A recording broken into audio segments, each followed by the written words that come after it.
Well, there aren't that many used bookstores that are still in business, mainly because of online sales. But if you like to visit a bricks and mortar store, you will find a treasure trove of items here at Second Edition Books and Music in Columbia. Joining me now to talk a little bit more about the place that he's created is one of the co-owners, John Byers. John, how's everything going for you today? It's going great. How about you? It's wonderful. I love coming to a bookstore, especially when you have the variety that you have here.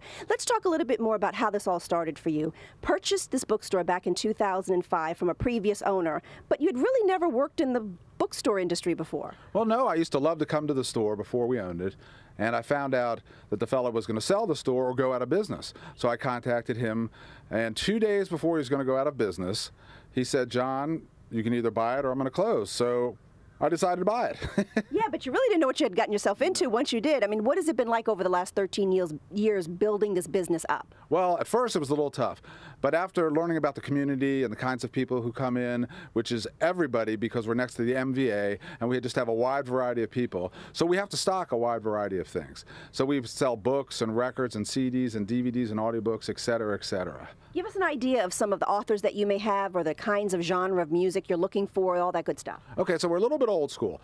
So for music, 60s, 70s, 80s, a little bit of 90s, rock, jazz, blues, R&B, Motown, classical, pop, etc.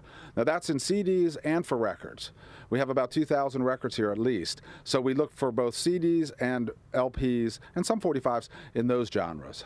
Now, you were telling me you have an ever-changing inventory. Tell me about the number of items that kind of flow through the store. Yeah, so it's hard to believe, but we buy between 600 and 1,000 things every single week. I can tell you honestly, there have been many days that I bought 1,000 items just on that one day. And by buying, I mean that we either give store credit or we give cash. Now, we don't take everything, of course, but we take a wide variety of items. Fiction, nonfiction, books, records, DVDs, all kinds of things. So we're always looking for new items. You and I were talking earlier about, the demise of bookstores or used bookstores in general, and you have some ideas as to what may be some contributing factors. I think that really you have to treat it as a business. See, we think we're part of the community. And by that I mean we're a community, not a service exactly, but something that the community enjoys and comes back to, and it's part of the community. So in order to stay in business, you've got to provide a variety of items to a variety of people. And that's what we try and do, and that's what happens really each and every day, where we buy and trade, and of course sell online a little bit, but almost all of it's in the store. You're being very modest because I said you didn't know anything about the bookstore industry, but you have worked in sales for a very long time. Tell me a little bit about your background and how that helped you with everything that you're working on here in the store. So the number one thing here, honestly, is customer service. We try to greet every single person, help every single person, take notes if they need certain items, to call them back when they come in. It's the number one thing here. So in my other sales positions, I learned that the customer really is the most important thing, and that's what we strive for.